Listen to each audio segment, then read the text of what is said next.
Hey, so just a quick word before I do this Suicide Boys podcast that I know you guys are all looking forward to. Wait, I need to look into the thing. A few people hit me up and they said, oh, Adam, there are no ads in your podcast. How are you going to make money from this? All right, if you want to support this podcast, one simple way, support my clothing line, onsomeshit.com. We have a whole new line coming out really soon. So that's pretty much it. If you want to support us, check it out, onsomeshit.com. Enjoy Suicide Boys interview. Hey, we're live. Hey. We're live. This is NoJumper.com with the motherfucking Suicide Boys. What's up? Cigarettes on deck. And we got Germ as my co-host. It's like a dream come true. Germ. Never thought this was possible. How you guys doing? Chilling. Chilling, bro. Yeah. What? This is your first ever interview. Yeah. It's very exciting. First. Very excited. First ever. I'm nervous as shit. Really? A little bit. What's the medication status? Like, what have you guys been doing today in terms of pharmaceuticals or other? Absolutely nothing. Nothing? Yeah. Sober? I've been waiting on shit, but yeah, sober as a yeah. Let's see. Klonopin, little marijuana, Yeah. I smoke a little weed, but and my Suboxone. What's that? Suboxone is like a maintenance. Okay. You know, it's like Day-to-day antidepressant or something? No, it's people that have like opiate addiction. I've struggled with opiate addiction for like since I was 17. Okay. So for a long ass time. And so how'd you get into that? Basically just fucking. Long story short, my grandfather died. Somebody gave me a Vicodin.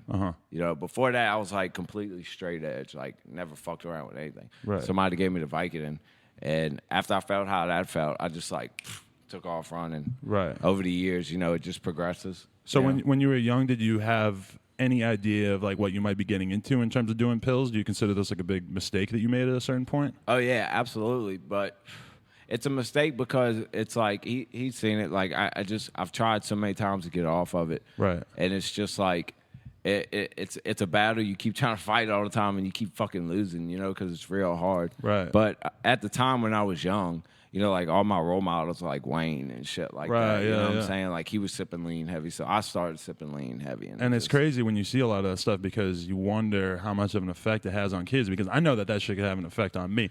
Like, all right, when Future said dirty soda in the styrofoam, take a day to get my mind blown. Okay, he influenced me to do drugs right there. Like that day, I was like, damn, I got to get something. I got to take a day off. Dude, real shit. Yeah.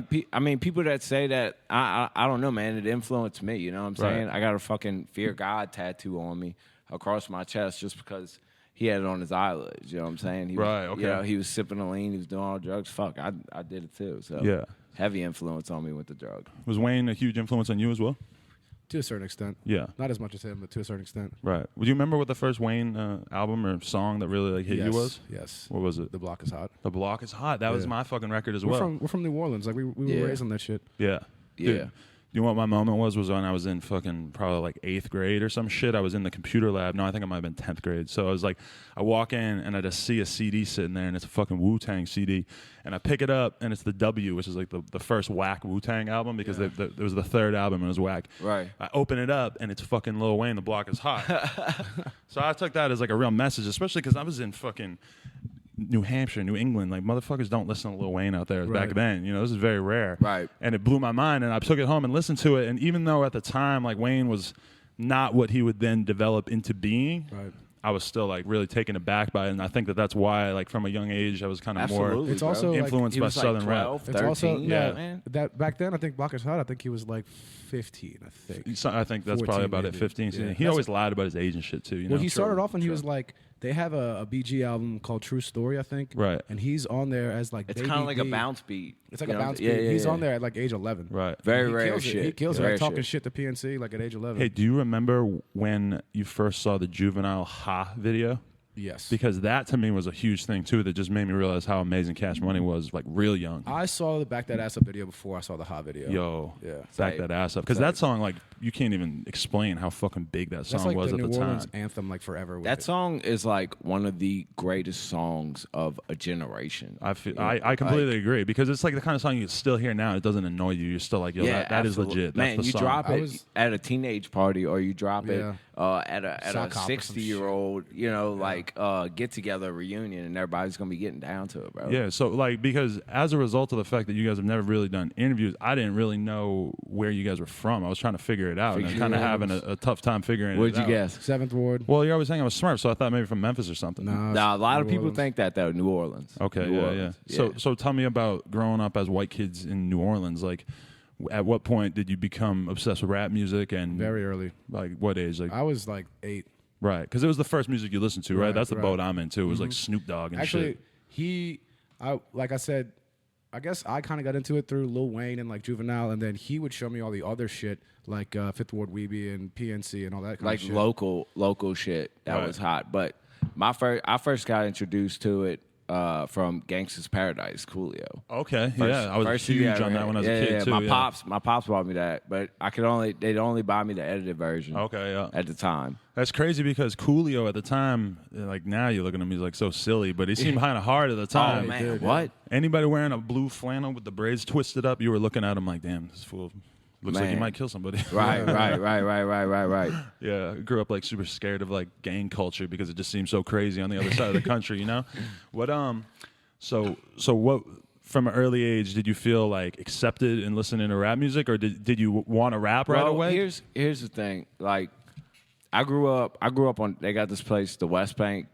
It's like you cross the river. There's a G&O. Okay.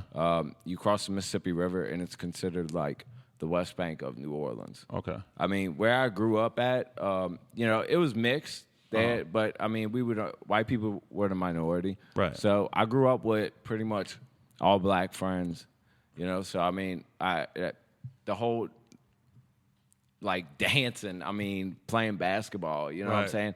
Typical stereotypes that black people carry. I had all of them too. So I mean, that's how I grew up in New Orleans with that whole scene. So is it fair to say that you guys both didn't really grow up in like the best area?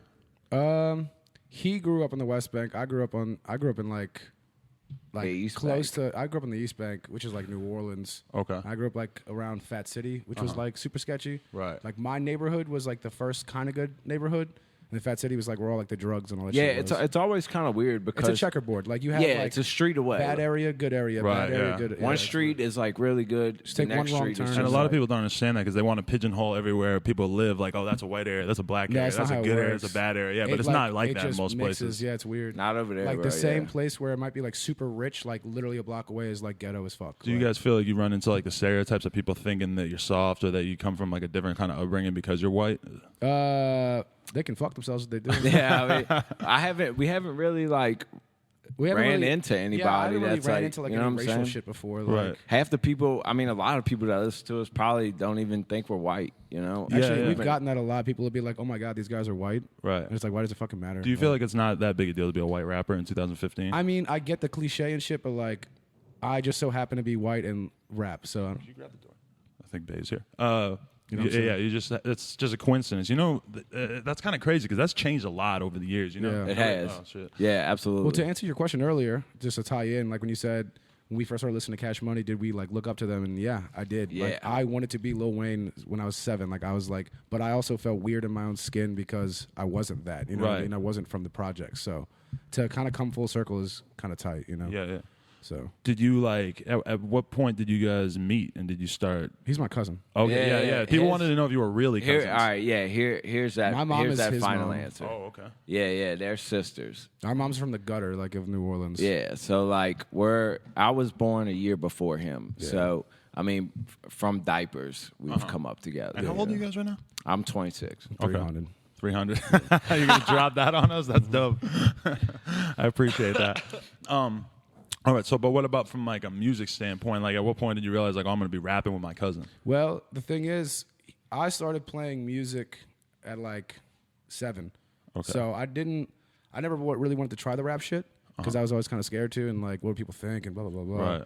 And he was doing the DJ shit. We actually didn't link up till like literally a year or two ago to do this shit. Really? That I was, short a I was time? doing punk shit for like 10 years and he was doing like making beats and DJing and shit. Okay. So I seen YouTube comments about that too, saying that you were in a punk band and shit like that. Yeah, I was so, in a bunch, yeah. in your opinion, is that contradictory at all, or is it just an overall love of music? What you mean? Like, I feel like a lot of people might look at a dude who was rapping and he used to be in a punk band or some shit and be like, oh, like, that's kind of weak. Like, that means you're a fucking poser or whatever, Nah, which I like- completely disagree with, for the record. Well, I don't look at it like that. Like I was always into rap as well. I think the whole underground thing, bro. The underground Everything's thing, just yeah. like The it fact kind of that meshes it. if you go to There's so many punk elements. one of our in it. shows or anybody in the underground show, Right. it's the same thing as a punk show. Like the Right. pits and the energy, everything. It's Yeah. the same thing. And that's what drew me to this. Right. And the whole punk thing, like I said, man, I did that shit for 10 years. I didn't go anywhere with it. Mm-hmm. I started rapping for like a year or two and you know, kind of took off. So So what were you doing in the band? Playing guitar or something? I play drums, Dude, you could guitar, play bass, everything, sang. Yeah. But did you have any success in that regard, or was it just kind of never. whatever? I mean, I toured twice with this band, but like I never saw anything. Just never from went it. nowhere. Nobody would ever like Nobody. put the effort in that he was putting effort Yeah, in. right. You know, he was going hard with it. He was running I everything. had like to drag like 3 other people with me. You know what I mean? Like Right. they would Oh, always want yeah. to get fucked up. Having or- a band in general seems like just such It's a really fucking hard. nightmare because you got to get all these people to do On the all the same same page, things, yep. and Yeah. nobody is on the same page all the time. Like nobody- even 2 guys is a I mean, challenge, we I'm butt sure. heads. We Right. butt We definitely butt you know? heads, but the thing is, nobody,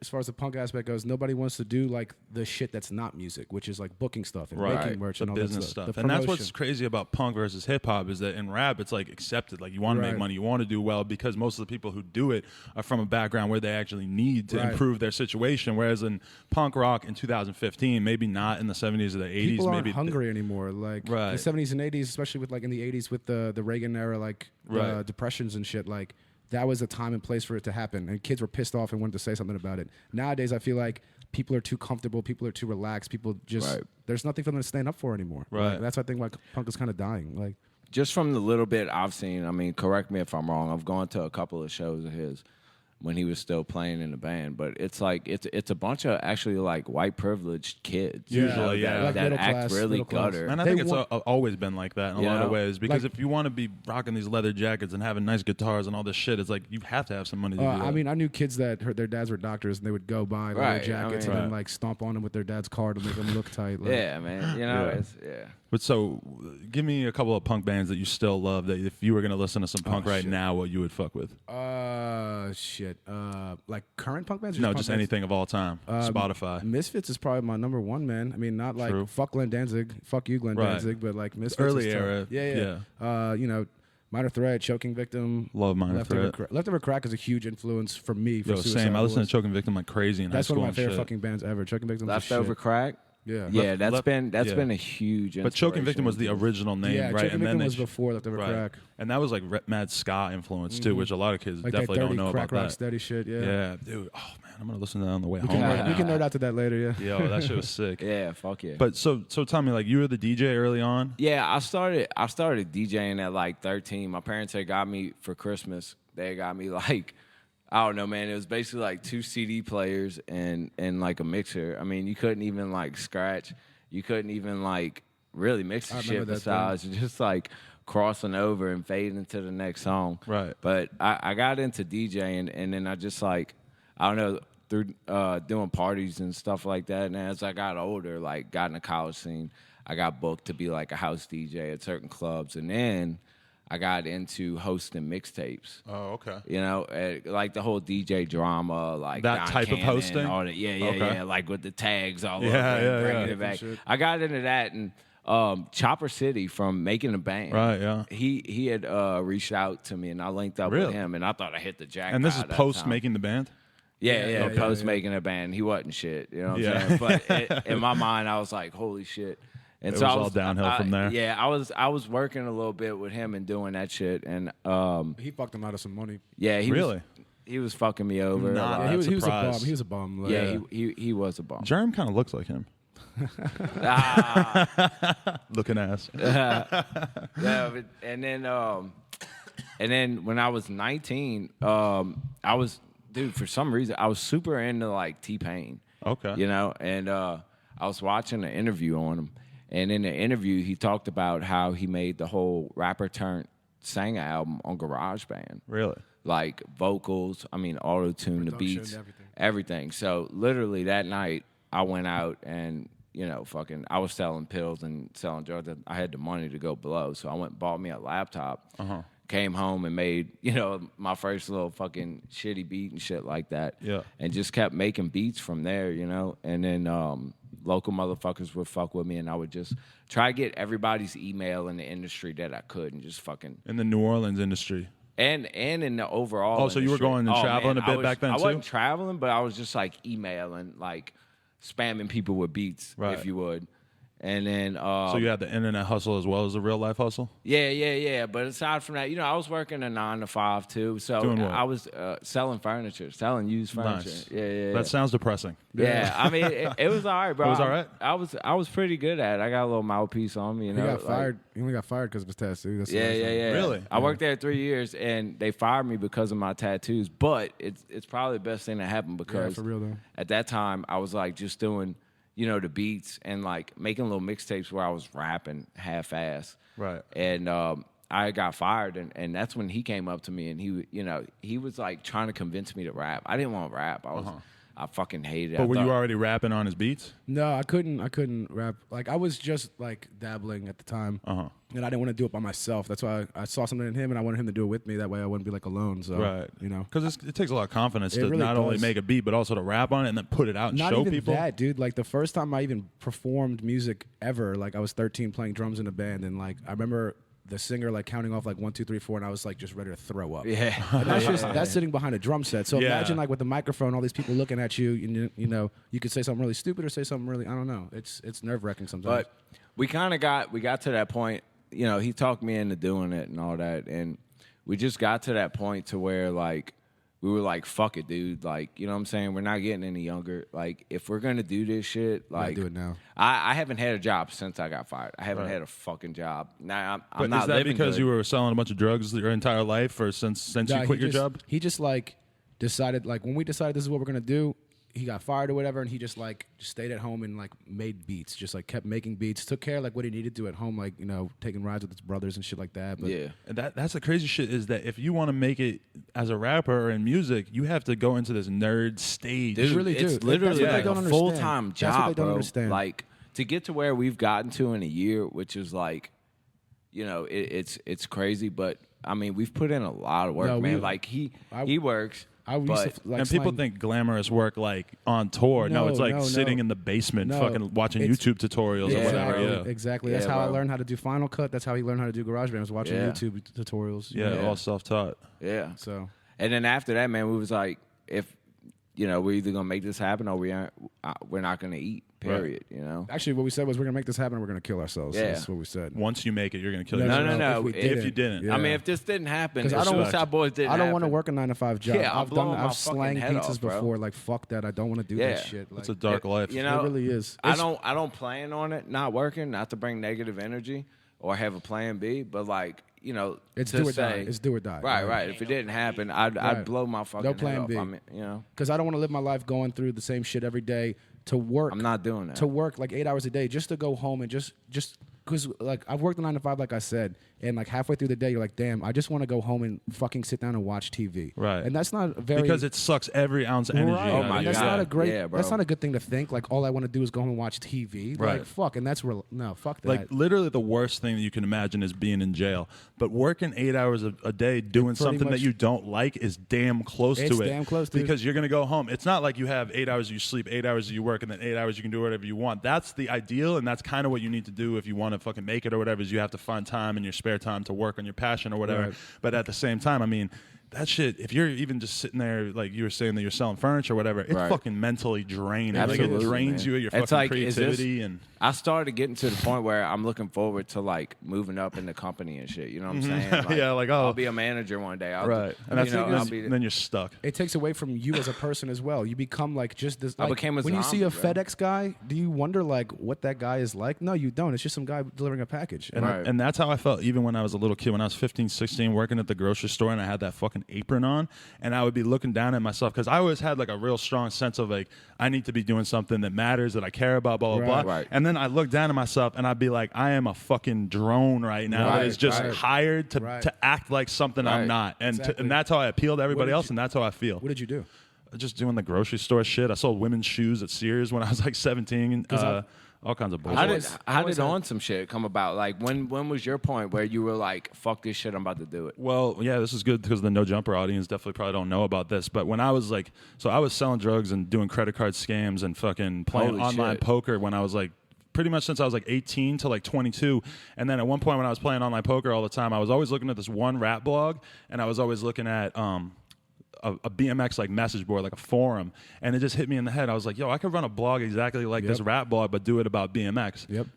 You know, a year later, I was making enough money that I could quit my fucking poker scheme, and I stopped selling drugs and doing all this bullshit. Bro. And then OSS was more like, I realized right away, like, oh, that's going to be a media company. Like, I'm going to make money through advertising on that. Right. But that's not good enough. Like, I want to have my own brand that represents me and my friends and what we're into. And I can't fucking put fucked up images and shit on an advertising-based blog's clothing or whatever. I wanted to make clothes, and I wanted to do stuff with my friends like that, you know?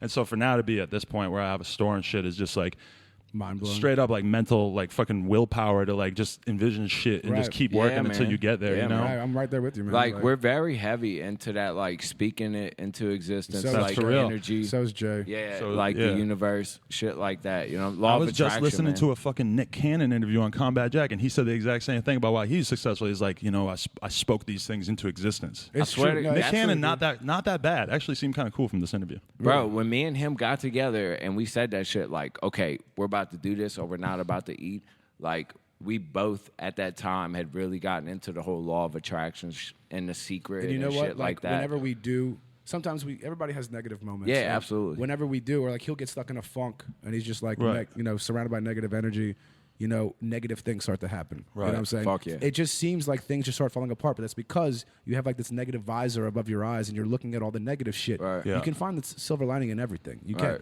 Dude, we're all getting hyped up on this conversation. People are going to think that we're snorting Adderall and shit. Yo, I was just getting hyped up. I'm like, yo, this is such a Fuck good yeah. combo.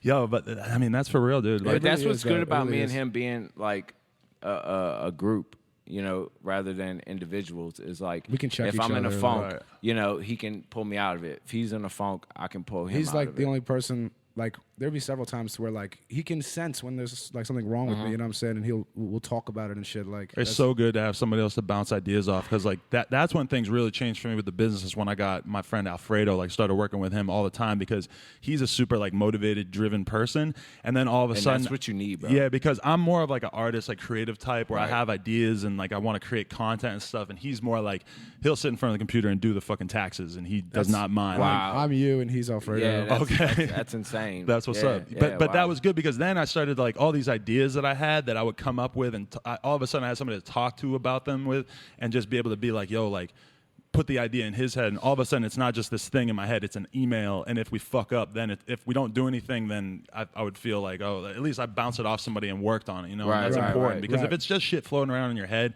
it's a pretty good chance that a lot of it's not going to happen. Right. You know? Absolutely, Right. absolutely. What is your creative process with music these days? I mean, I'm skipping ahead like crazy, but No, that's cool. Yeah, like what is like how often do you guys hold up in the Okay. studio? What is the process like? I still work a job. So Okay. 4 days out of the week I'm working a job, and then What kind of job? I've worked in a restaurant my whole life. Okay. Doing like all sorts of shit. Do you Cook, find it everything. like draining and shitty, Of or is it course, kind of yeah. Oh whatever? man, It he'll sucks, call me in the middle of his shift and I'm be like, like, fuck dude, this. I'm just so done with ready. this fucking shit. But Yeah. the money's not there. Like we're still broke. So don't think Yeah, that we're we're broke like as fuck. flexing. Yeah, we, yeah, bro. we don't flex for a reason because we don't have shit. So. Yeah, man. But I mean, to get back to your question, like I'd say like 3 days out the week, you That's know, when we he'll do it. come up, and I mean, He lives an literally- hour away from me. Oh, okay. So I drive up there, Yeah. spend 3 days. I sleep there all 3 and we'll nights. just and pound it, like whether it's a those 3 video, whether days. it's a new T-shirt design, whether it's a song, we have to get something Get done in those everything 3 And days. do you have a plan when you meet up usually, or is Yeah. it more like you? we're super planned out, Okay. unless we're talking like for like making releases tracks. and shit. For releases and shit, like what we're gonna do, we're planned out. But as far as like music goes, we just go with the flow. You want?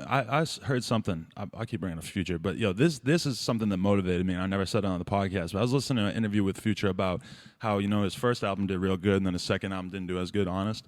And that was the one that the critics didn't like as much and shit. didn't like it. Yeah, same way. There was some heaters on it, but it was kind of a weird Right. album. And then he was talking on this interview about what went wrong, and he's like, yo, I got married. Like all of a sudden, he's like, I used to be a person that was just in the studio. He's like, I never did a Christmas dinner. Like I was in the Right. studio working all the Dude, we time. have no friends. Right. I don't have- yeah. And I was just, and he's like, he's the type of person that like he realized that having a family, having all this bullshit around him, that being a celebrity, blah, blah, blah, it was just taking him out of his fucking creative It's extra space energy, where bro. he needed to be. Like it took him away from the thing that made him great in the Right, first place. right. And that is what I sometimes even like miss because of the fact I'm so busy. It's just having that ability to sit in your fucking room and just work on shit all the Right, time and just right. let your creativity go crazy and go Yeah. in different directions, you know? Absolutely, But think, absolutely. Like, in New Orleans, you kind of get started young on a social life. So Right. I kind of been there, done that as far as going out. So we told each other we're not gonna go out unless like we have like this money and like we want to fucking go out. Same, man. You know what I I'm was saying? in the DJ scene, like always partying in Right. high school and shit. And like I said, after that, I was in the DJ scene heavy and shit like that. So like the whole even being on tour, like the whole like after parties or like Right. fucking with bitches or something like that. Because Yeah, partying is the number one thing Dude. besides a job that is just gonna I'm not fuck worried you about up. any Yeah. of that, bro. Like you it's know a waste what I'm of saying? time and money, dude. It really is. Like, unless you got something going on at the same time, you know what I mean. But if you're just like working a 9-to-5 job and you spend your weekends partying, getting fucked up, like how long is that gonna last? Right, You know because what I I'm mean, if you could account for like, almost every night I'm going out from fucking 10 p.m. to 2 in the morning, and I'm getting drunk, and then in the morning I'm feeling like shit, and so I'm working on that, and like that is all time that you could be sitting in your fucking room working, like trying Right. to figure out what Right. you're gonna do with your passion. You know? It kind of. I mean, the that situation sacrifices everything. sacrifice. That's the thing. Yeah, But nobody wants to sacrifice shit. Mm-hmm. Like, the thing about it We is, got a it kind of little, works out. Oh yeah, you might want to blow it. Blow it. Whoa, look at this, we got a fire. Blow it. Let's just burn the whole place down. Fuck it. Blow it, bro. Blow that money like a candle. But the we thing, go. the thing that still works out with me and Ruby is, he works his job, and talking about being able to have that time to have that whole creative process. I got my responsibilities too, Right. But while he's working, those days he's not up. He's banging out beats. Yeah, I'm able to bang out the beats and like get the projects ready and shit like that. That way, when he comes up, We're ready to go. we That's just a get in different the kind of studio. energy for you too, though. I think because then, like, you have something that you're still really struggling against. That, like, Yeah. having that time to be in there getting angry at fucking your boss. Believe No, me, it definitely, gets him definitely. in the funk, man. Right. Believe me. I mean, but I also use it as motivation to like Right. help me get myself out of this fucking situation. Yeah, you know? because in a year or two or whenever it happens, I mean, it's just gonna feel even better that you like Right. kept struggling Bro, through all that. we're hungry as fuck. I mean, to be at the Sesh Holla Waterboy show, Last a year. year ago. Shout out to L and them. Yeah, We were able to do Fuck a Hoe with Smurf. I mean, Uh-huh. we had 1,000 followers. We were like shit. that. see, I remember this, and I remember seeing you guys, and I remember wondering because then We I came here, bro. We Oh, came, you did come We through. You did wasn't come here. here. Oh, But we okay, came okay. here with Eddie, Right. and yeah. visited You had and shit. 1,000 followers on what, SoundCloud? Because you got SoundCloud. 50K now. That's pretty strong. Yeah. Right? Yeah. Over the year, it just blew up. And Yeah. I mean, I attribute that to us, working as hard as we've been working. Right. But, I'd be lying if I didn't say that, Puya. Right. And what he's the done one that for really us. helped. Smurf. Huh? Because- Smurf helped us out too. Smurf right? too, yeah. Smurf was the for first sure. person to like Smurf- reach down to Okay, us. so how'd you meet him? All right. Well, we were working on a song called "Fuck a Hoe," and it was DJ. Who was this? DJ I Squeaky? remember. I remember specifically. I remember it was somebody made a tweet, and it included us and Black Smurf in it. Maybe about collabing on a song or something. But I seen he had favored it. All right, So and you were already a fan, or you knew yeah, about yeah, it? yeah, yeah. So I messaged him, and I was like, "Yo, we got this track. Can I send it to you? You want to do it?" He's like, "Yeah, send it through." So I sent it to him. I mean, he didn't charge us. He didn't do anything like that. He loved the track. Shout out to Smurf. He's a good guy. Yeah. Shout Man, out he's Smurf. he's a great guy, bro. He's and fan. he sent it back to us. We were super stoked about that.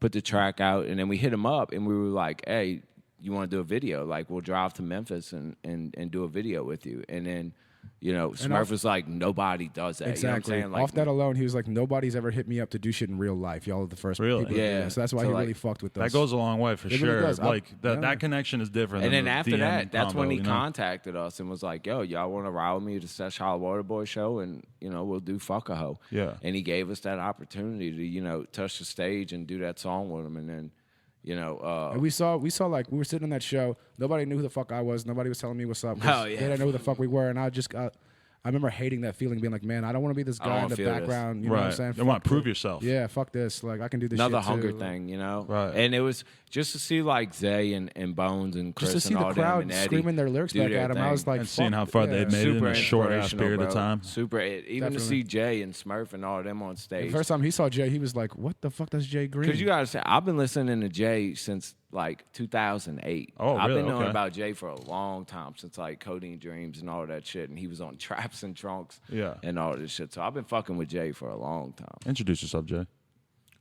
Yo, OJ Green. yo, Jay Green. Jay Green. Yo. Chiller. How did Puya find out about you guys, or how did they start showing up? Apparently, like I don't know. Apparently, he just liked our music. We found out because he commented on one of our videos, saying like this is fire. And Right. they said like Puya. And we thought it was just bullshit. We're like, all right, what the fuck? Yeah, But then I yeah, saw yeah. the YouTube channel was Buffet Boys, and I was like, wait, what the fuck? Is he really like our And then he stuff? made a tweet. Yeah, then he said something about Suicide Boys, and he did too. He had So did tweeted, Jay. yeah. So we were like, oh shit. Then he had hit us up and like, yo, I really fuck with your stuff. Like, you want to do a song together? And that's how we did Southside Suicide. I sent him like I 5 wanted songs. Yeah. I didn't want it to just be like, you know, some track where we had an open verse and it's just like put a Right. verse on. We it. want it to be fun like, as fuck, Whenever like- we make music with people, we like truly envision what we can see them on and like try to make a good product. We're not trying to ride nobody's coattail or anything Yeah, like that. we're not trying to Like, get put on. We just want to make some great music. You know what I'm Right. saying? like, I enjoy your music. Let's make music together. Like, see what and that's see what we come how up with. Southside Suicide came out. But so with how did the- it go from being one song to being a whole little Well, mini tape? I got that. All right, go ahead, go ahead. I sent him 3 tracks to choose from. He And liked them all. He hit me back instantly. It was like, let me do all of them. And I'm like, can't do that, bro. That's like for our tape we're about to drop, High Tide and the Snake's Nest. And he was like, word, okay. And I was like, well, pick one. And he picked Southside Suicide. And then from there, you know, he was like, let's do a fucking EP together, you know. And so then when he said that, you were probably like really fucking shocked, right? I was telling my fucking big ass dad, fan bro. base. And my trying to dad- explain my him, dad's showing him like, pictures of Puyo on yeah, Google. Yeah. I'm like, Dad, blah, blah. And To be he honest- don't know who the fuck, you know what I'm saying? Jerry, I'm sorry for talking about your dad like this in front of you. It must be kind of awkward for you. To be honest, like, Krez was telling me that Puya jammed us the whole time on tour, which is still hard for me to believe. That's that like, crazy, yeah. I still have a hard time believing that people actually fuck with my music. Because like for so long in the punk scene, I just got shit on for like 10 years. Right, You know what I'm right. saying? Just trying my hardest, nobody liked it. So now that people like actually fuck with my music, I'm just like, what? Especially like my friends. I'm like, what the fuck? Like, this is weird. Yeah. That's crazy. I saw you guys tweet at one point. You said something like, "There's not a lot of people in the rap game that'll work with somebody below them to No. help them out without Man. getting a reward or Not like at all. money or a And feature. and or that's whatever. evident. You can look at everything, man. And nobody does that. Nobody reaches below them. Exactly, yeah. Unless And- they have a financial incentive to do Right, it, like right, they right. sign the Right. dude or they're getting some money And from it or whatever. Puya genuinely liked our stuff, and he reached down to us. And man, like I can't thank him enough for you know for what he's done and fucking with us. You No, know, definitely. But I think the reason why that doesn't happen so much is because people are afraid that, especially in the rap game, that you put somebody on, Right. it can not only surpass, but they can turn into your enemy. True, And then true. can You get power fucked. them up and then they could turn on Look you. at Lil Yeah. Wayne and Birdman. Like, Exactly, yep.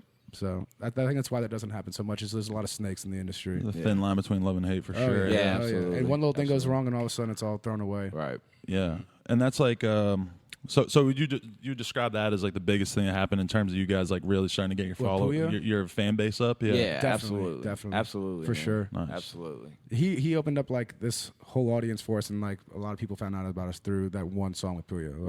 Right. So shout out Puya, love you. I'm gonna give you a big hug when I meet you for the first Yeah, time. we still You have still we haven't still met haven't him? seen Met him, him, bro. no. But he's supposed to come here, he's right? All right, coming, look, he's we coming. just met Ramirez, who's Okay. part of G59. Yeah. We just met him in person like a week ago. Jay, I met last year, but now we've been chilling for like the last week. Ghost, I met through Smurf, just tagging along on tour, and I just met Germ like 2 days ago. 2 days Same ago. with That's Nick. crazy. Yeah, Nick. Yeah. Dude, they're all just like, man, the most genuine, sincere guys Yeah. I've met, man. You know, I hit Nick up. Nick's never seen me before in person in my life. Right. You know, he hasn't been working with us like Puya, but it's like, hey, we're in LA. You know, we need a place to crash. We're broke.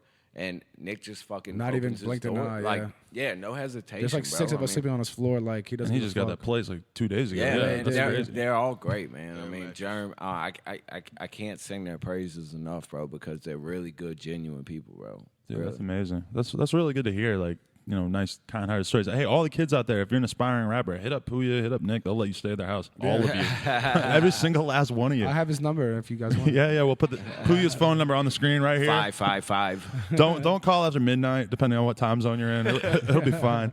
Hey, so what probably a lot of people want to know is like, how did you develop your aesthetic in terms of musically? Like, you guys have a very unique sound. You guys are dark. The videos are dark. What influenced you to become like that? You To think? be honest, like, all right, I've always been into like depressing ass music. I'm naturally just a depressed person. Like, I don't wake up every day like, oh wow, what a new day. I have to like convince myself. Like, Yeah, it's not not gonna a be that gimmick, bad. man. It's He suffers not a with gimmick. depression. People think like, oh, fucking edgy, cringy, like gimmicky. Like, no, fuck y'all. Whoever's saying that, like, this is like what I rap about is like the shit that I go through. And like even before rap, the music I was making was, you know, just emotional shit, like what I was going through, what I'm feeling. You know. that's it for me, I guess. I mean, the whole like Suicide Boys came about from we were doing solo stuff. Like Adi had a mixtape out called Pluto. God, don't tell him about that. But Speaking of Future, he had a. I know. I didn't listen to Future at the time. But we were doing solo stuff, but we're still G59, you know. We would do like his release would be like in April, then we would work on my stuff the next month, and then we would focus on him next, and then we realized that was kind of stupid. Well, we did some songs together, man, and they were just they were real stronger. Smoke a Sack is the first song we ever did together. Then when we were apart, so and then how did the name come about? Yeah, that's what I Remind me. The suicide thing. Well, all right, we were gonna do like. Was it my ex or you came up with? Well, we were doing two separate things, like you said, and we were gonna do like, hey, why don't we do like all these like trill, like screwed up beats and call the EP Trill Clinton, and it would be both of us, and like a bunch of but then Texas sound and shit. Right. Then he started making a bunch of horror shit, and we're like, damn, let's do another one on a different tip Black and call that Suede. Black Suede. Okay. So we kept coming up with all these little projects, but we were still two separate people. So eventually we just said, fuck it. And he had a song called Suicide, and that song was doing like really good numbers. So we just started calling each other Suicide Boys. Yeah. So yeah. it was not a reference to the Suicide Girls? No. No. I actually It's- played a punk show with the Suicide Girls stripping, which was kind of tight, but no, Really? nothing to do with Dude, that. the whole shitty part. I mean, the whole shitty part about it was like I didn't know about. I didn't even Suicide put two and Boys. two together. I knew about Suicide Well, because Boys. that shit is fucking played out now. Nobody, yeah. Nobody cares. Thank They God. interviewed I me. mean, thank- I went on No the shit. Suicide Girls podcast. No shit. Oh, It did you? was not great. Yeah. You can Google it. It's out there. I knew about Suicide Boys, I but will. I didn't like put two and two together. Whatever. But I mean, yeah. People will tag us as like Suicide Boys Official, which is the actual Oh, Suicide yeah, Boys that's the page. worst, man. So Okay. they'll go to that, and it's a bunch of like naked dudes with tattoos. Oh, wow. I But- never even thought about that, that there is a real There is, Suicide oh, Boys. yeah. Okay. the whole way, and so the Suicide Boys thing came together, and we realized we were out. We used to be out locally, like handing out CDs, doing that whole thing, and then it took a lot of trial and error before we realized, like, this whole internet rap thing that was going on, and the power of the internet and that Right. SoundCloud had at the time. So we just started like utilizing that, and just I mean, we would go just to be completely honest, we'd go and just like follow the max limit. Right. Of people that we could follow We've all to, been to there. get them, yeah. I mean, we started out just like, Well, but it really didn't hit home for me until somebody told me that locally, we were trying to push the local shit. We're like, we'll conquer New Orleans first, then we'll go to Baton Rouge, conquer that, then we'll conquer Louisiana, then we'll Right. do the Southeast and the whole country. But somebody told me that's stupid because locally, that's the last place you're gonna get put on. Right. Like people aren't gonna fuck with you locally until like Until everybody. and your it's shit true, bro, online because they starts to know look you. good. And You it's know what I'm true. saying? They To this know day, you. we don't know in New Orleans if anybody even knows who we are. Yeah, so that's what I was going to say. Like, if you play a show in New Orleans. We haven't. we You think haven't yet. we think now, based on the response from We Twitter, might and get shit, a crowd, but We could like, maybe we pack played like a one show. 200 We show. played one show in New Orleans like a year ago. Remember that? the one we won the contest money. Yeah, it was some stupid contest thing. Won like $1,000. What was it, like a freestyle contest or something? No, it was like Nah, an open nah, mic thing. Rap battle, yeah, 8 Mile. We took the whole like punk element to it, and like we were just like hopping around, like just going ape shit. So like we won that shit like no But contest. the whole like aesthetic thing is like, Adi really does suffer, with depression and shit like that. I mean, I'm a real life junkie. You know Yeah. what I'm saying? So Like, you too? You do a lot of pills and shit? He takes the cake with that shit. I mean, So you fuck around with it a little bit? I or- dabble, yeah. I fuck around. he's very good at being he's very Well, good. see, 'cause Not I- recreationally doing it? Okay. I mean, everybody slips sometimes, you know what Uh-huh. I'm saying? Even including myself. Sometimes you realize like, whoa, shit, I need to chill out on this. Right. But I try to check myself first. So I don't can have help that check off him. button. He doesn't have that off button, so I got to be there for him and like support him as My well. frontal lobe is just gone after years. Like he of said, he's been Really? doing this for like more than Yeah. 10 years. So like I have to. I helped him get off. I don't know if I can say Heroin, I yeah. helped him Yeah. get off the run. So Heroin, what was that like? And for how many years did you do that? Well, years. that was like, okay, after my job had stopped, I he had no reason not to. had tried getting off of like, the Roxys and Oxys and all that shit. And I made it about 20 days. And then, it was another day. I didn't get no sleep because, when you go through those withdrawals, bro, Right. you don't get any sleep, man. Right. So, I mean, I was like 20 days up, just like going out of my mind. So, I remember that morning, 7 o'clock, I was like, you know what, fuck this. Like, if this is being sober, I don't fucking want it and I don't care for it.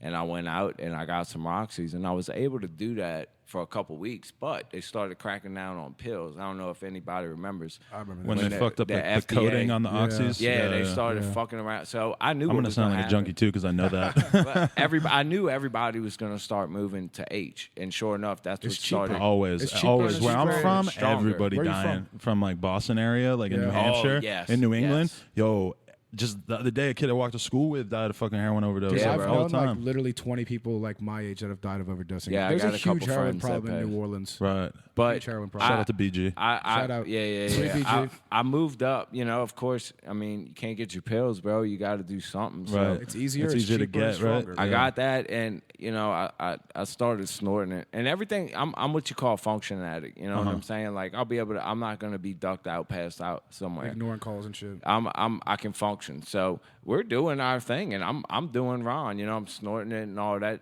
But it got bad when it got to the point where I had to start shooting it up because I wasn't feeling. My friend was like, "Dude, you shoot it up. It lasts longer." Blah blah blah.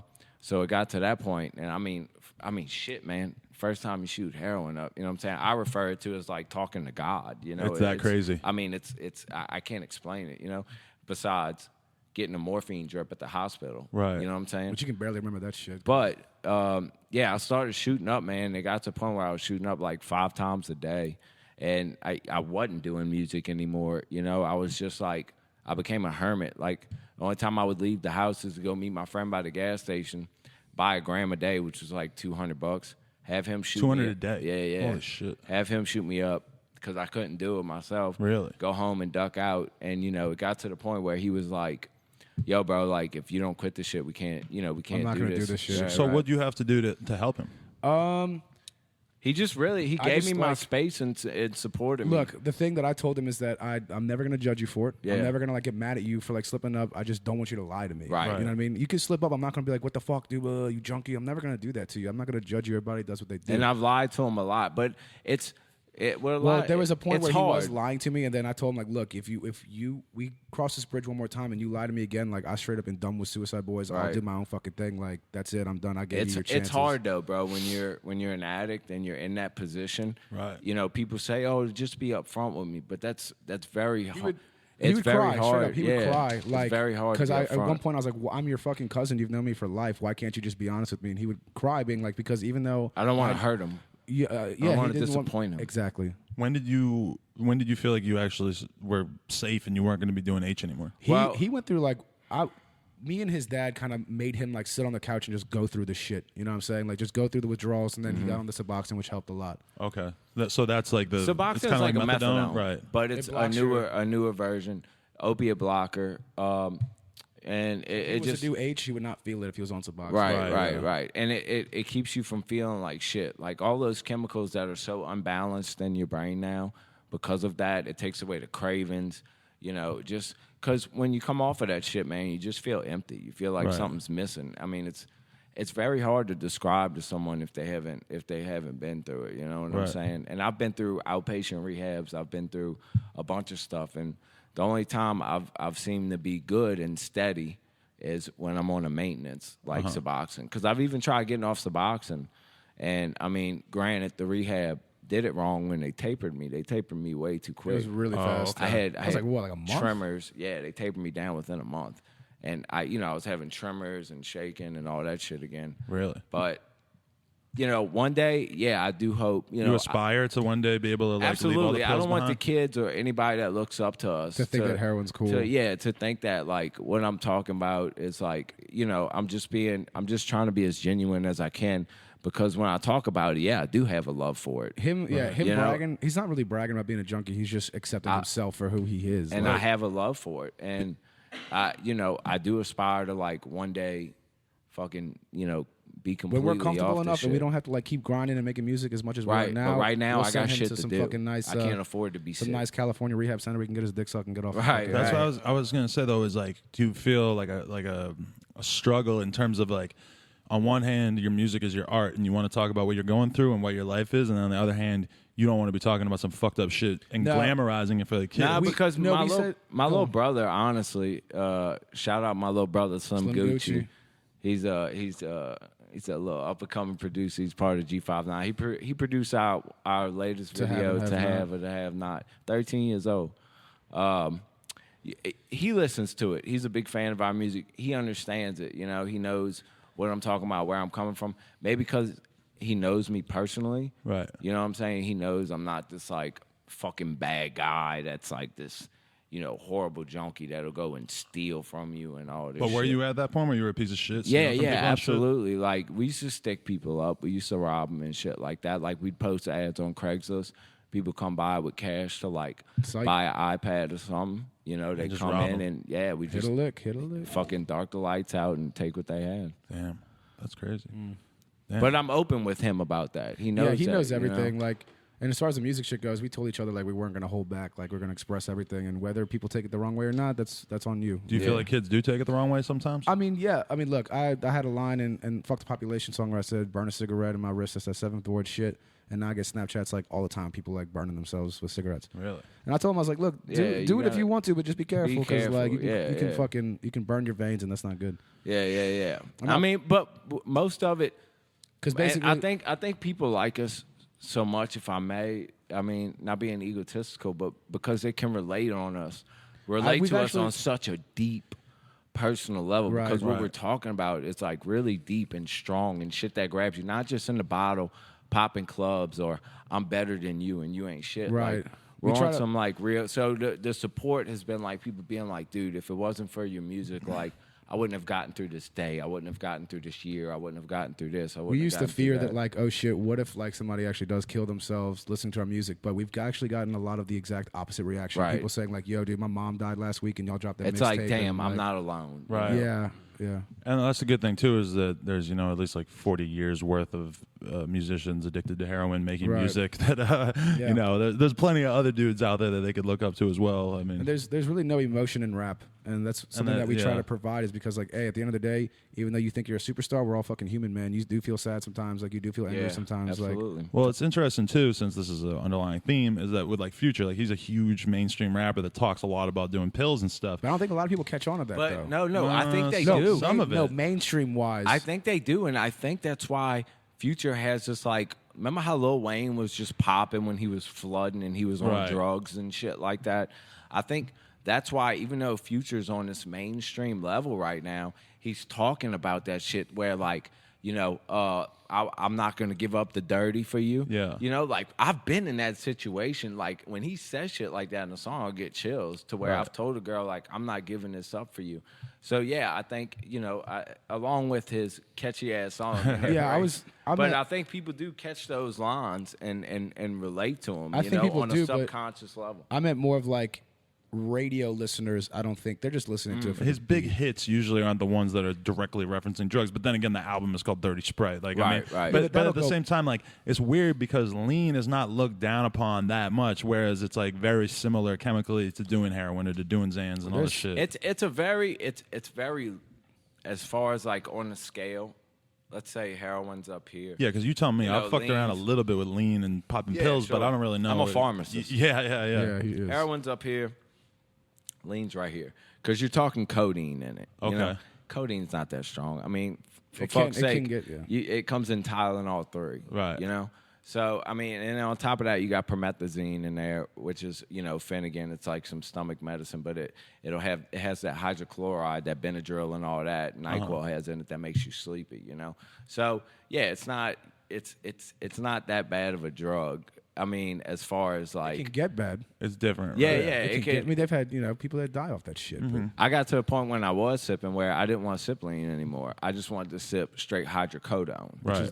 Fucking Which shout is out like hydrocodone. Yeah, which is like sipping, straight Norco pills or Right. Lortab shit like Let's talk about the Xans because that's like the trendiest drug these days, All right. and everybody who's ever done one knows fuck exactly Xans. why they're so scary. Fuck Yeah. Xans. Oh, get out of Fuck here. Xans. Why do you say that? I don't like Xans. You just have you tried it and you hate it, or you I just don't like it. I don't get He it. likes every night. He recreate. I mean, Again, look, he's if I recreational. got nothing else, I'll pop a Xan. But like, I'm not gonna be itching for Xans. I can keep you the fucking Xans. I'm See, good. me on the other hand, I I have bad anxiety. Right. Yeah, he so actually there- needs the Xans. So I do you have- feel like you don't have anxiety in the same way? No, I don't. No. Are you more attracted to like Adderall or something that's I like, upper? technically have ADHD. I take Vyvanse and shit. Okay. Yeah. But see, I love that shit too. Yeah. You just like everything? Especially mixing them. Yeah. Yeah.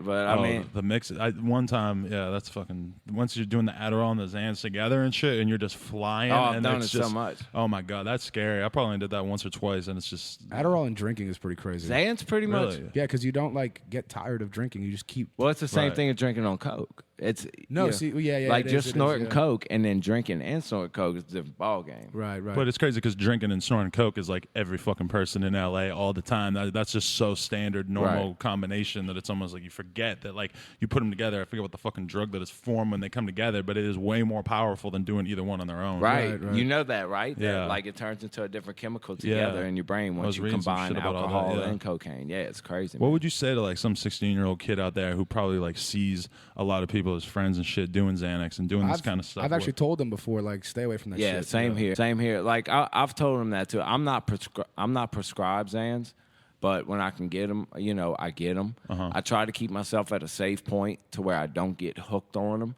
You know. He knows when he's like, if he's taking Xans 3 days in a row, he'll chill out for 3 days. in a row, Right. Like, But you know, at the same rate, man, it's hard. It's hard to tell these kids. You know, if you're doing Xans as like a trend and shit like That's that. I mean, stupid. come on, Yeah. But I mean, I understand the ones that hit me up and they feel like they're coming out of their skin, or they can't go out in public, or they're just. that's a different story. You that's, know, that's a yeah. medical condition. It's a way Right. different. That's So not you right. should still, you should go see a doctor. You should fucking, Right. you should work on your mind mentally. Like that's honestly You for should me. go see a doctor, absolutely. Right. Or you should like honestly for me, like sometimes I'll get that urge, like I feel like I want to fucking pop a pill or do something, but instead I'll go fucking run around the block. I'll Right, exercise. right. I'll fucking Dude. like get a really good night's Actually- sleep. Dude, that's something a great like that. thing. You know? That's a great thing that you do, man. Yeah. I would ride my bike like for about maybe an hour and a half, and when I get home, like 30 minutes later, it Feels feels like like he's I'm on a popping pain Norco. pill. Like, Exactly. That exhaustion. Like what- kids, did you hear that? Exercise makes you feel like you're on fucking it Norco. does. Yeah. It's almost like the same thing. It's Well, a similar feeling. It's the endorphins. What man. I've Like, learned in rehab is, it's the same thing. It's the natural way your body is supposed to release those, like, oh, damn, I feel good chemicals. Exactly. It's And- through food, sex, and exercise. And once you start to replace that with something that Synthetic. automatically gives it to you, With no work, that's when no your effort, frontal yeah. lobe, you know, stops producing those things, and you know, drugs and alcohol just completely take over your frontal lobe. And that's the crazy thing, is that it's like everybody fucking feels anxiety. Everybody feels awkward in public. At some Like at a point, certain yeah. point, like Mine's on a different. Mine's Right. like panic attack. I feel like I need to go to the hospital because I'm having a heart. Yeah, we've been attack in like type in shit, crowds you to where like he'd be like, "Hey, you got this," and like he would like just bounce real quick because like he needed to get away. know? yeah. I mean that's the level I'm at with it. But that's like one thing that a lot of young kids might not understand necessarily is that even if you're fucking cool as hell, even if you've been to a million different parties, bars when you're older and everything like that feeling of like not feeling right when It's you're in a normal public, feeling. that is just every fucking Right. human being It has is. that It to a is. certain extent. Yeah. And if you don't have that at all, then you're really fucking lucky. You should Yeah. probably be a fucking movie star or Really? something. No, true shit. That's true shit. Absolutely. Absolutely. All right, let's change the topic. Everybody wants to know what your religious beliefs are, so let's all talk shit about religion for a little bit. All right, I'll God is, let you go first. God is dead. Yeah. Well, God was never alive, so he probably ain't No, I dead. feel But you on that one. No, I've always I used to be like I was raised religious, I guess, and then when I started listening to like Joking Victim and shit, that's when I started like questioning stuff. And I remember like some high school teacher was telling me like, don't ever read something and take it for what it is. Like, look at the time it was written, look at where it was written, all that kind of shit. Who wrote it? Like, look at all that kind of stuff and question what it is, no matter what it is, whether it's the Bible, the newspaper, anything. question everything. Everything. So after that, I started like really, like I would like sit in my room and just like read these fucking books about like, conspiracy theories. I read like Culture of Make Believe and Behold the Pale Horse and all this shit. And I got super into that shit at a young age, which was kind of uncomfortable for my parents, but they've accepted it now. But I don't believe in God. I don't. We use the devil as a representation of Exactly. fuck organized religion, and we also use the devil as a representation of money. Right. To where, Okay. yeah, to where like We're not talking about literal devil. When we say we sell our souls to the representation. devil, we're talking about how you need money in this world to survive. Right. And we're selling our soul to just to get this fucking money and survive. Selling your time, selling your life, essentially. Yeah, yo, because that at the end of the day, like there's rational inquiry and like wanting to find out the truth, and then there's belief. And religion's all about belief. Religion teaches you this is what it is, and if you have any doubts about this, your doubts are wrong. It's faith. And faith is the enemy. Faith is the worst thing in the world. What the fuck is that? You know, faith is just believing something without evidence, and believing something without evidence is always going to be the dumbest thing that you can fucking do. I agree with the whole faith bullshit. Okay, I agree with faith. All right, say your mom has cancer and she's dying. Right. I think that you should have faith that she's going to live. Again, with the positive shit and putting positive thoughts into the universe, that can work. But having faith in something that somebody tells you is there, and if you don't do this, this is going to happen in hell and heaven and sins, that's all bullshit. Especially because we're not talking about, oh, like I have faith that there's a God out there and that there's somebody who cares about the world or whatever. Like that doesn't offend me, because that, if you need that to get through your fucking day, fine. I agree with you. But when you start talking about, oh, I believe in this 2,000-year-old book and Jesus is going to come back from the dead and all this bullshit, it's like, use your fucking head. Look into it. Like, try to find out something, you know? I get mind-boggled about how people can just, like, how can you be that fucking dumb? I don't get it. Especially in this generation. In exactly. This time, when you have the fucking internet, dude. There's so much info out there, man. That's what we was talking about. What? Like last week. About the religion and shit? About how do they know what he said when they wasn't around? Exactly. Dude, and the religion, the Bible's not even claiming that this book was necessarily written by God. Like if that book with all this bullshit about how you can kill your slaves and stoning people to death and all this bullshit, if that is the book that God came up with, that he instructed people to write, and there's something really wrong with God. And people live by that. Look at the Old Testament versus the New Testament. It's two different fucking... And it pisses me off that they try to wipe that Old Testament slate clean just by saying, but look Jesus. at the New Testament. Yeah. Right. You know what I'm saying? No, the Old Testament straight up says, like, look at Sodom and Gomorrah. Like, it's okay for God to fucking just slay a whole fucking population. That's genocide, dude. Yeah. Right. You're preaching genocide. So, of course, you have motherfuckers to this day that agree with that. Right. Because they're raised on this bullshit. And religion is dangerous because we see it all the time with this ISIS shit. We see it all the time with the dude shooting up the Planned Parenthood. That's like, I think religious beliefs really are dangerous when people believe them and actually put them into effect. I think like really like 99% of the world's problems are because of organized religion. Yeah, absolutely. Because absolutely. You look throughout history. Throughout the beginning of time. But you I ever was... seen, I'm sorry to cut you off. That's one of my favorite movies. The first segment is about how even before Jesus, they had, messiahs and Jesus-type figures, and even Noah and Moses. They had these type of figures through all sorts of cultures that you haven't even heard of. You know what I mean? Right. So, yeah, exactly. Like, there's so many Egyptians, religions like, that have the same exact, like a virgin mother, a savior. Exactly. And what the thing is, what they're trying to say is Jesus was not a person. What Jesus was a representation of the sun, literally the sun in the sky, light, life. Like you can see, you can hunt, you can do everything. And that was what that was supposed to be. And nighttime was supposed to be darkness. Like you can't see, it's scary. Like you need to like put a fire to survive and like cover Because you yourself. think about how scary it must have been to exist as a fucking caveman Exactly. 2,000 years ago. Man, you needed religion because you didn't have Google to rely on to figure out how the world worked. You see a fucking rainstorm coming and you're like, what the fuck is that? It's gonna, Here's you the have thing. no way to make And sense of it. I'm not trying to down the South, but Religion's very different. Just like down there, Adi, I was raised from the typical Louisiana conservative, right wing, like Everybody Christian in the world values. is Catholic. It's a Catholic You know, city. and let's be honest here, the South is kind of behind on everything. You know what I'm saying? I mean, it's just they're the last in health and education. I mean, a lot of things that matter. You know, highest in unemployment. And I think a part of them being so into religion, it's a lot of backwoods out there, and they don't have this access to information. An easy answer. It's an easy answer. Right. They don't have this access to information. Nor do they want to access the information. No, though. and that's true too. Nor do they want to access that information. But I mean, the South is crazy, man. Yeah. It's crazy. Like, you feel that? Do you feel like it's a lot more low key when you come out to LA and shit? oh man, When we come to LA, like it's kind of weird because I'm Because you not. can smoke weed on the street. That's fucking how smoking weed is in LA is how drinking alcohol is in New Orleans. Really? Right. You can right. I can walk around with a fucking bottle of Jack Daniels like a handle and nobody will give me shit. I can go to a playground and do that shit.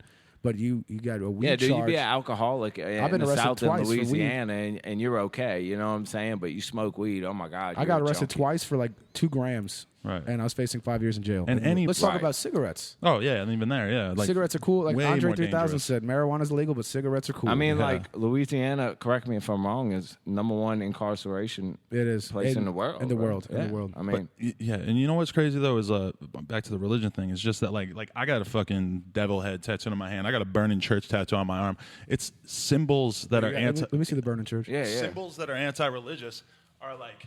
I got this when I moved down to Pensacola, Florida. Shout out to the South for a little while, That's fire. Word. but yo, like the whole thing about it is that like anti-religious imagery is attractive to me because I saw as a kid how evil and how wrong religion was, you know? So it's like, to me, like the symbols of Satanism or whatever, I'm not a Satanist. That's where we're on the same page. I fucking, That's the whole I like Suicide those Boys images thing. because those represent the destruction of ignorance and Exactly. the propagation of fucking intelligent inquiry into what the world Exactly. is. You know, that's what matters. Absolutely, No, bro. that's, you hit the nail on the head. Have you guys ever gotten shit for that though? Because hip hop is traditionally kind of religious. Like, I mean, yeah, but people, because we're white, I feel like people are like, oh, they're they just expect crazy it more, white yeah. boys. Yeah. And you're not Yeah, like yeah, mainstream. yeah. You're not like kicking it with fucking Yeah, we're still Kid still, Ink or something. Yeah, right. I mean, we're still low key as shit. Yeah. If you were on tour with Kid Ink, you might not want you saying We that. got an email Actually- today.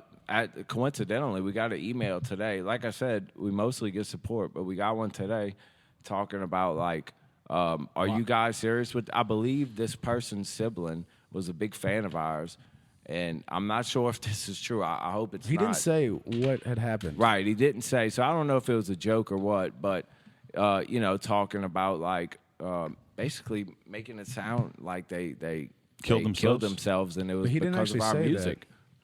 Let me see real quick, Well, if because I want to get this story straight before I say something. because Like if that. SoundCloud could make you take your own life, then maybe something else would have done it as Okay. well. Yeah, I think so too. I'm not trying to sound crazy, point fingers or anything. I just feel the need to let you guys know that your music is greatly influential. My brother Jared loved you guys to death. He would listen to your music on repeat along with a few other bands, but like his last week of his life was 90% of your albums. And I don't really want to sound like a crazy conservative nut or anything. I'm just deeply heartbroken. And they quoted one of his lyrics saying, "So I cut my fucking wrist, feel like a puddle of piss, suicide, death of me, who gives a fuck, no one." And then they said, "It is insanity, pure insanity. This world is already insane. Why feed into it? Why feed yourself a bunch of bad drugs and glorify it and to push and cheer for the end? I simply do not understand. You may as well smoke crack. I just want you to know you guys won. You have succeeded. At least my brother found comfort in your songs." Well, I agree with the last sentence. Yeah, At least I he mean, found comfort in I the Oh, songs. no, they kept going. Homie's missing the point of what we're trying to do here. We're not trying to say like the world is a fucked up place and let's all make it even more fucked up. We're saying the world is a fucked up place and this is how it makes me feel. Right. And this is what I've gone through. And like, what could you possibly contribute to art or to music besides your own experience? Like, Right. rap is full of people who are not speaking from their own experience and are Right. talking a bunch of bullshit. Right. I mean, I understand what he's saying is that he feels like maybe you guys make it seem glamorous or whatever, but I mean, and that's up to you at a certain point to try to figure out how you want to express it and everything like that, you know? Yeah, I don't know, man, because it's like I guess people aren't reading through the lines and Yeah, I like see mean- the symbolism. I mean, because it's depressing songs, but I mean, some of them have an uplifting feel to them and stuff Right. like. You know I what think I'm in a way saying? they It's- all have an uplifting And feel it's to not them. your Yeah. responsibility to spell every single thing out in every single no, song. not at all. You know? Not at all, man. Yeah. So I mean, I but think a big part of art is pushing the boundaries. And, Exactly. Yep. absolutely. And I think that's why we don't. If I'll say a line I and I'll couldn't have ask said him, it better. Yeah. I'll ask him like, "Hey, is this too fucked up? Like, should I not say this?" And he'll be like, "No, dude, say it. Like, Right. We'll see what happens." If you look at like all the great musicians throughout time, I mean, they all push boundaries to a certain extent because otherwise you're just doing what everybody else is doing and that's boring. Absolutely. look at Elvis, and I fucking hate Elvis. exactly, but like, though, yeah. look at Elvis, like just because of him shaking his hips, like everybody was like, "This is the devil's music," like all because it was in a way promoting sex when really it's just dancing. Like, Right. Stupid. Or even somebody like fucking. It's the like, mob mentality. Like exactly. everybody gets the same. And they want fucking- something to blame it on. Yeah, no. exactly. Scapegoats. Yeah, exactly. Exactly. They want something nice and simple for them to make sense of it from, you know? Right. Damn, that's fucking crazy that guy wrote that article. I wonder if we're gonna find or that email. That was Yeah, literally man. today, man. That I was wonder if today. we're gonna today. find out some crazy shit about that. I hope not. Like, I hope everything's okay because, like, that's Yeah, not I what really we want do. to happen. Yeah, like, not at all, man. because Not you at know all. what? And I'm not saying this like in a fucked up way, but like, if somebody kills himself because of our music, that's one less listener. And I'm not looking at his numbers. I'm looking at it as like, I want people to listen to my music Right. and enjoy it. And if somebody kills himself, why would I want that to happen? Why would I want my fan base to kill themselves? Like, then I'm expressing myself to fucking nobody. Exactly. Like, it's stupid. I think why, man, this interview, you know, will be great to shed light on. Exactly. That. Yeah. Because people have been asking us a lot of questions. I didn't want to answer them. I was going to let you ask them. Yeah, so. yeah, absolutely. That's man. good. Hey, absolutely. what is your life like on tour? You guys like being on tour a lot or what? I'm used to the tour life because of the punk shit. But is rap tour a little bit better than the punk It's the tours? same fucking thing. It's just, a couple more bitches come up to me at the end of the night, but that's about it. Like, It's rough, man. I mean, it's you know, you're driving, let's say we 8-9 drive like hours 8-9, yeah. out the day to get where you're going. And I mean, as soon a as tour you bus, pull right? up, It's a shitty little car or I mean, something, we're in right? a fucking van. Yeah, You know what I'm okay. saying? You 7 pull people up, crammed in a van. you know, you do your performance, you hop out, you go to the hotel, you get a couple hours of sleep, and you do it Like all literally, over again. Albuquerque, we drove 12 hours, and right as soon as we parked the van at the venue, we walked on stage, did the show. Afterwards, hung out with the fans, and they're all like, "Where's the after party?" And I'm like, "Dude, we don't like. We're I'm about going to to go home and fucking go to bed. sleep." Like, Yeah, I'm a grandpa, man. Like he goes to bed at like 9 o'clock at yeah, night. yeah, and I'm a homebody. So you know, the tour, it's been a great experience. You know, but you know, at the end of the day, I am a homebody, and you know, I miss being. I'm a little more social than him. I'm still a bit antisocial. I only fuck with people that like I really know. You know what I'm saying? And like that I can like trust and But hang with. when you're on tour, do you take that as like an opportunity to party and to try to take advantage of all the chicks that are trying to talk to you or anything not- like actually that? Really? not at all, not man. yet, at least. Shit. No, it's not so, like that so I- much. Him He more would. than him. He would. Definitely I don't, more than him. I They're don't. saying that Jay Green takes advantage. Jay Green's got the most pussy on tour, that's for sure. Is that just because he's black and you guys are white? So That's it's like exactly what it is. My No, man. Jay Green just he knows how to finesse it, dude. I feel like I Germ just is don't probably care, soaked man. in puh I right don't. now. I don't put the energy. Germ's a savage. I heard Germ's a fucking savage. Germ I heard was he's a fucking savage, scumbag, actually. Scumbag how? That's what Kress told me. He's like, It is what it is, dude.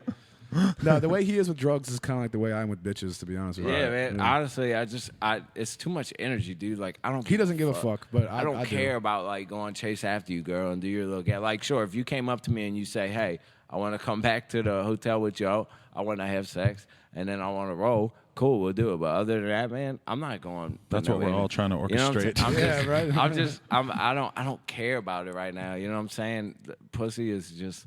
And women are just not in my vision right now, man. I don't see it. I don't. That's care why it's for it. awesome for me. Just send them Yeah, on my it's way. Yo, man. pussy addiction is a real thing, though. Like, Holla, yeah. I've been honestly, through it, man. the Been past through couple it. of years has made me realize like how addicted I I know, really man. am to Yeah, I that know. shit, and how, you know, because like I was just on vacation with my parents for a week. And I was fucking hitting Tinder a little bit, trying to fucking figure something out. But at the same time, like it didn't really work out to the last. It's always the same thing when you're on fucking tour or whatever. You always are on Tinder trying to fucking figure something out, and they just come rushing in at the last fucking minute. So that's like 8 days without it, and I'm sitting there on the couch just thinking like, yo, I'm a fucking addict. Like, Yeah. This shit is in my fucking brain right now. Like, Real shit, man. It'll take over just like drugs. You know what I'm saying? I haven't mean, gotten used to the whole one night stand bit yet. I'm still like into like the whole like whining and dining, making love and one shit. night stand's fine. Don't worry. No, I'm getting used to it. I'm getting used to it. Yeah. People want to know what's up with the tattoos. People want to know what the secret meanings are. They think that there's something up with them. Which tattoos? Is, I'm assuming his. I've gotten more. one question about one of my tattoos, but that's all I've heard. I've been getting tattoos since I was 16. So like, by the time I was 21, He was covered. I was pretty much covered from my shoulders down to my feet. I'm probably about to start getting my neck and face done next. But I mean, What's the there's general really theme? There's really no theme, man. It was just like, I got G59 tattooed on my wrist. You know, I got. And what's G59 stand for again? Gray 5'9". Gray 5'9". Okay. And it was just like 10 years ago, you know, it's me and the homies, like a couple big homies of mine. They got this Highway 59, and it was everybody east of Highway 59, east and south of Highway 59. You know, it was like this Gray 5'9" click, and it turned into something, but like on some street shit at first, you know. We just developed into our own thing. Yeah, and we just like kind of took it, and one of my big homies is serving a pretty long time, you know, for some what? shit he did. I can't. Yeah, but Murder? I can't All really. right, let's I not talk can't about really it. speak on it. But we kind of took it and ran it with the music shit, man. Right. And we adapted the whole gray part. Well, the gray thing I think initially was black and white. It doesn't matter. You know, we come together, we're all gray. But gray kind of evolved into like this whole like, I guess depressing tone too as well. You know, like gray is neither because gray is kind of like a contextual thing. It's never like this is wrong, this is right. It always Right. depends on the context. That's the Everything's gray. representation of Right. things not being black and white. Right, yeah, right. yeah. Speaking of black and white, quite a few people asked, "What's up with you guys saying the N-word?" We don't say the We've N-word. never- don't say I it saw ever? that Never. question. I've never said. Yeah, I I seen don't- Because when I saw that, I was just like, You "Oh, know I guess what? they do." Look, Well, they had this Never, one man. track. This one track a long time ago called "Sick." It was like before Suicide Boys. One of the guys that we rapped with, who was a black dude, said the word in the beginning of the song. So that could be what they're referencing. They but might have thought it was We've you. never said it. Yeah, never. Why is that? Why would you describe? Well, I mean, besides the fact that essentially no other white people say it in music Right, because it's weird. I mean, just where I grew up and shit, it's a respect thing, Exactly, Of course, yeah, I yeah. had my Yeah. friends where I could They say said that. it. We don't care if you say it, but it's kind of uncomfortable. Believe saying me, it, no. but- They had my friends where I could say it, and I did say it. I mean, they were my fucking homies, man. Like I Exactly, grew up yeah, with yeah. these fools, but you know what I'm saying. I do respect it. You know what I'm saying, and I would never cross that line Yeah. ever with music or in public talking to germ like just bullshit. It's just a line you don't.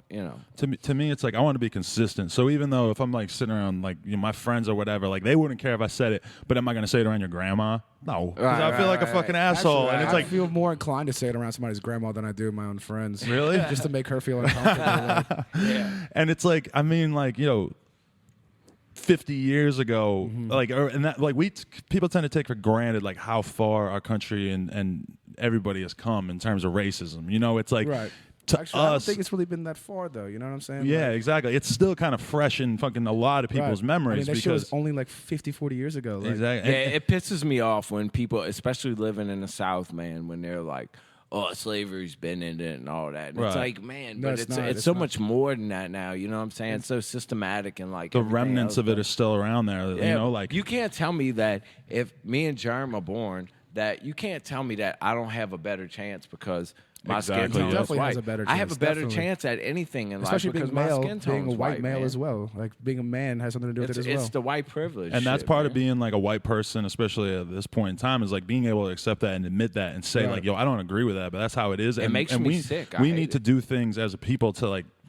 And a bunch of white kids saying the N word is not going to help anything. If anything, Well, like see- be your fucking self. Like embrace what you are, and what you are is not fucking reappropriating a word that was a Right. symbol of hatred for Right. all these well, I don't years. even think you know? that we should even be having a debate over whether it's okay for white people to say it or not when we still have like people getting shot by the police every fucking Right. day. You know what I'm Yeah, saying? man. There's clearly a division here. Right. And just because like it's not the 50s anymore and it's kind of like a clouded vision, it's still fucking there. It's Yeah, still there. absolutely. But look, I got a real question. What's up?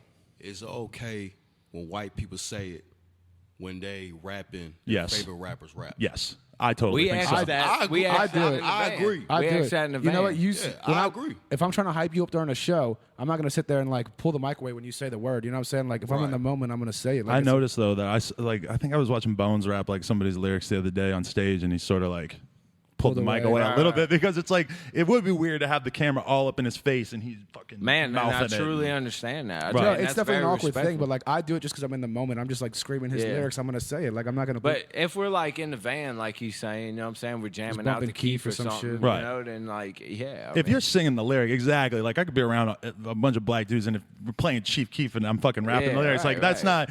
I don't think Especially there's Keef, anybody like- on earth that's gonna mistake you're that for gonna be racism. bleeping out like every other word if you're listening to Keith. You know what I'm Yeah, saying? exactly. It's like that's useless because I mean, there's a lot of things that are in a lot of the songs I like that I don't necessarily agree with. So I'm not agreeing with those things by saying it. Right. It's part of the song. I mean, yeah, absolutely. man. Yeah. You just, you just turn it up with it real quick. it's a weird thing being a white because it's not a weird thing, but it's like you just kind of have to be a little bit mindful about it because you're a white person making But you know what? I don't music that mind comes it. from a black Right. place. I don't mind it because I totally understand and I respect the fuck out of it. Right. And I see what's going on and I hate the white privilege shit that's going on. I hate seeing these people talking about, well, if they would act like this or wouldn't be thugs and blah Right. blah blah. It's like they were put in a spot to lose to begin with. Exactly. From the government, from everybody, man. It's so And systematic. it's been for hundreds of years. Too. Yeah, Because man. people always will try to throw around the statistics and be like, look what percentage of black people are killed by other black people. Well, number one, people get killed by other people that live in the area that they live. And Right. if you look at black communities all over the world, by and large, or in America especially, like, there's been systematic things that have happened over time where black people got grouped together and pushed into fucking housing projects. absolutely. And it's just the fact Gentrification. that black people have not had enough time over history to get themselves into a better financial position because of the fact that they're like a lot of black people come from fucking slaves in our country. And Right. like they obviously like white people have just had a lot more time to make money for themselves Absolutely. and had a lot more opportunities. yeah. Absolutely, man. But then on top of that we're on top of the pyramid. Right. You know? And it all stems from this too. Exactly. It all Yeah, stems from man. this. And it's like, I mean, Poor people kill each other a lot more than rich people. yeah, you know why? Because they're trying to fucking survive, But man. You know what I'm saying? Give black people an excuse Totally. not to Yes. not to try. Like, No, not at No, all. I totally a lot agree. I of them totally agree. aren't offered, the education or the chance to better the means themselves. to do from it is that. still there. I feel it's on you though. Exactly. I agree. Like, I agree. I I mean, agree. As an individual, But for wait, sure. but wait, As an wait, wait. individual- What if you're raised No, and, no, no, no, no. and you're bred in as this? an individual, there, especially now in 2015, the means is out there. The information is out there. You can go find out how to fucking better yourself. As not as a. But fucking, growing up in the hood, and let's say your dad was a gangbanger and your mom was a hooker or something, or some cliche stereotype hood people- type stuff, you're gonna find out information one day when you're 16 years old and just like all of a sudden be able to transform yourself. No, you're gonna be engulfed in that lifestyle. No. I agree with you, but I've known people that their dad was this and their mom was this, and they said I don't want to be that, and they've bettered themselves. But how many of those make it? And exactly, and we And can't. that's the problem. We can't use those examples of people who did win and who did manage to make the best of it to then look down on all these other people that didn't have the same that's not what opportunity. I'm not you know? saying like fuck all of them. They didn't do it right. What I'm saying is. I'm saying this in a positive way. Look at this one individual that can do it. Everybody can do it. Like Right. you just got to look past the bullshit and like be like, really, it's just staying strong. And somebody once told me, the common saying of it's always darkest before the dawn. You know what I'm saying? Like no matter how, like we always said, there was at one point where we wanted to quit doing this shit because we were like, this isn't working. Like fuck this. Let's just Right. get our jobs back. But I told him like, look. It's gonna be darkest before it's the dawn. So like however much it sucks now, that means it's getting close. That means like our moment's coming up soon. You know what I'm Yeah. saying? Like so as far as like let's see, how am I gonna relate this to what I was talking about? So if your dad's a fucking gangbang and your mom's a drug addict, like struggling through life, I feel like makes you a hungrier person and makes you want more out of life than the average person, especially somebody who's privileged and was born with But money. the problem is though, black people are faced with that more than we are. Oh, I totally Those agree. I totally situations. agree, right. You know what I'm saying? I'm not saying that's the problem. Look, I'm not saying get off your ass and get a job. That's not what I'm saying. I'm just saying no, I know that. I know that. I know I that. think we're saying that's still not an excuse not to do nothing. Exactly. Yeah. Not to be like, you know what, my mom was this, my dad was that. So I mean, this is what I'm faced with, and this is what I'm gonna be. the problem lies that like the media and everybody in the world is telling the black community Fuck like, you Fox ain't News, shit, by you the ain't way. shit, you ain't shit. I So just got to that's- say that. Fuck Fox News. Real Actually, talk. you know what? Fuck all the media I've outlets. been spending a lot of time in airports Fuck the recently, Bilderberg Group. and fuck Fox Dude, it News. is so disgusting. Because I don't watch TV normally, Dude, and it's just it is nonstop so- fear mongering. Dude, it's disgusting. Can I give a Dude, quick shout out? Yes. Man, come here real quick, Ramirez. Come here, bro. Hop on By there. the way, this is Ramirez, Great G59 59. Gods. 5'9". Remember that shit that we saw at the hotel room? Yes, Fox News. They went out in the street. It was about the presidential election, of course, and Republican versus Democrat and all this. Do you know Bernie Sanders? Do you know Donald Trump? Do you know their policy on this, that? And they literally, like, it was obvious. They went and picked. They were in, like, Brooklyn or They Harlem. picked ignorant And people. They picked the most ignorant people that would not have a clue about this stuff, Right. you know? They didn't go find people that are educated on these topics. Like, No, they there's did it to millions of them. Thank you. Like, there's millions of them at Bernie Sanders conventions and Right. at Hillary. It's all propaganda. They're doing it to make it seem like, look, see, the black man is stupid. Exactly. But it was just, it was disgusting, man. It was so deliberate Yeah. and like making these people look like that, man. And it disgusts me, and I hate it. I have a I thought it was gonna be my girl, and it said it's Puya. What's up, son? Hey, Fat Nick. Hey, yo, we were just talking about how great you guys were, like, well, maybe a half hour ago. Shit. It's popping. Puya. This is the first time I met Puya. That's the first time they met. Yeah. This motherfucker. What's up? What up, Nick? Shit. Hey, Hey. Germ, can we replace you with fucking Puya? Puya, sit down right here so we could talk about how you found them and what you liked about them in the early stages. Because we're getting to this end of this interview. We probably got like 15 minutes left, but I want to get Puya's perspective on This has what been he a saw. deep in you guys. interview, bro. This has been one of the best interviews I've ever done. This is Thank you. what I like. This is what needs to be talked about. Exactly, because Hey, we just real- talked about a bunch of real shit. real- All right, Puya, what's good, son? Number one. Number two, how do you find out about these guys? Give us the memories that you have of first listening to them. Yeah, these two. Well, the first song I heard was Clouds as Witnesses. Okay. I think that's the name of it. That's the one he commented on. I was telling you about earlier. Yeah. I just saw it, and then what happened was I just came across it on the internet because somebody retweeted it. And then, because I've known about him for a minute. About but Jay. They were the last ones I found out about. Uh-huh. But the way I came across it was just through the internet. Somebody retweeted it. And then when I heard it, I was like, dope. And then I wanted to find their Twitters. And when I found his Twitter, I realized he was already following me. So I was like, all right, well, so he knows me already. Of course. So then I followed him back Right. because he was already following me. Uh-huh. And I followed him. And then that's it. And then I was just like, you guys are tight. They were talking about how they really appreciate the fact that, like, you know, a lot of bigger artists don't go and fuck with dudes who have less of a following than them that are Who's smaller the than bigger them. artit? Well, You you're probably the bigger bigger artist? than them at that Absolutely, time, man. especially. Come on, man. Hi, Ellie. You look beautiful. That sounds. I'm not a bigger artist, but Compared to us, you are. Though. Man, well, Look at how humble he these is. guys are good guys, man. Yeah. I see myself in them too. Really. Even though I heard you guys are older than me.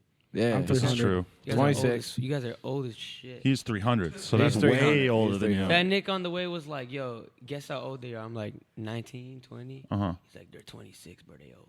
We were talking. Does I'm Fat fucking- Nick have an N-word I'm pass? fucking 20. Are you not Nah, white but enough? In Miami, but he there's does. songs where he said it because he has a pass because he's Spanish. Yeah, that's what we were saying. Is he Spanish enough? But he's half Yeah, Greek. we've Yeah, had he's not some white. deep Fat Nick's not white. We've Fat had Nick's some not deep white. conversations about it. religion, race. These guys are fucking rednecks, bro, so they can't. I'm not- Actually, I'm when not I a was redneck. saying that this was one of the best fucking podcasts I ever Spanish. did, I forgot that we were doing a podcast for a second there because we were just having like a real ass conversation about everything, you know?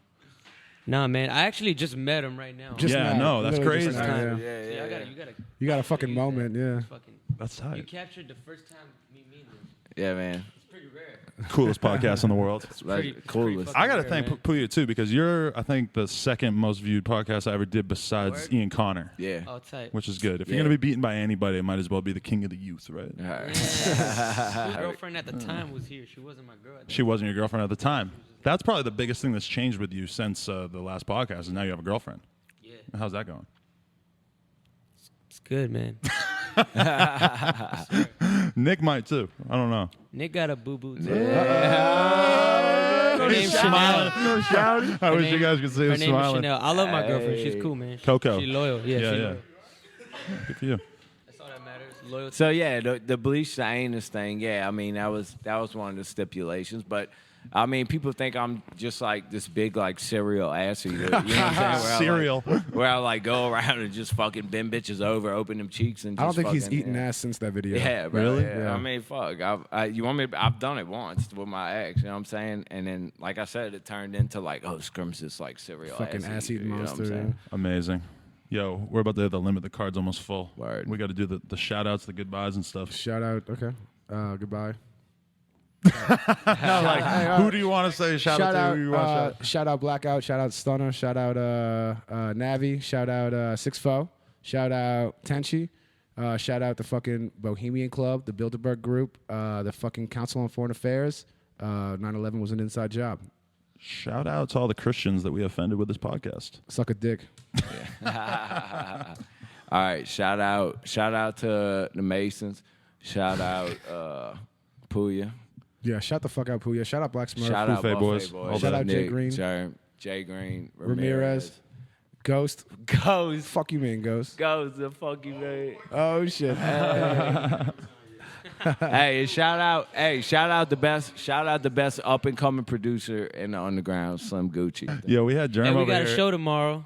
Yeah. Oh, yeah. They do, not we. Yeah. Oh, you do y'all too? do too. You Y'all do too, Fuck motherfucker? that, And man. Seattle and Portland. Yeah. Tomorrow will be the first time we Yep. play Southside Suicide live together. So I you was guys are thinking gonna get a about that. whole I lot dream of time about that together. all the time. Me too. Dude. Me too. Every time we play your shit, after we yeah. do ours, we play your We let verse. you play. Like, That's Yeah. what I'm saying. You guys have played some lit shows, but the Puya shows are probably gonna be like craziest shows you ever played. I'm oh guessing, man, right? I mean, we've been yeah. doing like 300-400. Yeah. And we sold out. You know, every venue except I think like 2. They've but been we were killing closed. it, bro. They've been killing Yeah, it. it's You know surprised why? the shit Because out they of got us, bro. they got a cult-like following. You do That's too. why.